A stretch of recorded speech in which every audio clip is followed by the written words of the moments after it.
And we're going to park it on this hill just in front of the White House up there where the rock wall is. Yeah.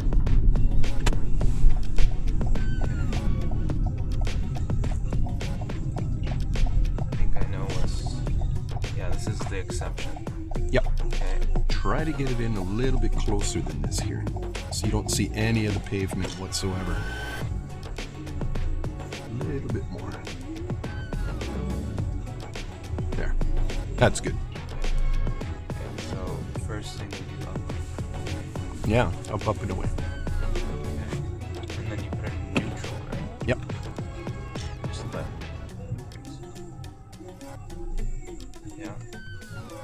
And then put it in. Yep, good. Okay. And we'll take off. Are we like really tilted? A little bit, not too much, though. This isn't, it's not drastic or anything like here. That's why I wanted you to get in a little bit closer. Yeah. Had you been further away, then it might have been, yeah. Okay, that makes sense. Alright, so first we straighten our wheels out. Yeah, just kind of point them in the direction that you're going in.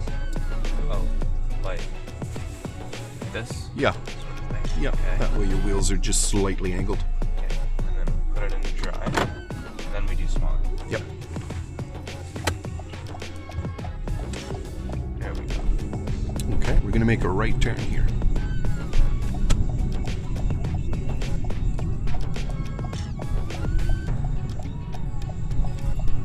And just angle your wheels to the right a little bit so this driver sees your wheels angled, and that's further evidence that your intention is to make a right turn. That's only for the right turns, not the left turns. Yeah.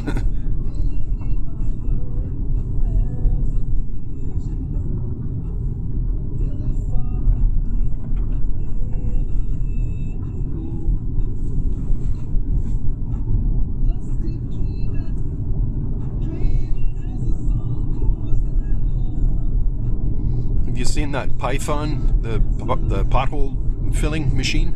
No. It looks like a Zamboni. It's yellow, Huh. and it's like a one-man crew. Cost the city about $800,000 for this thing. For one machine. Really quality. It does a really good job, but it takes a long, long time, Yeah. and saves the money saves the city a lot of money though, because now it's only one guy they have to pay. Yeah. The driver. He does everything from inside. He's got little tools on the outside there, and automatically fills the potholes. I'm gonna keep going straight.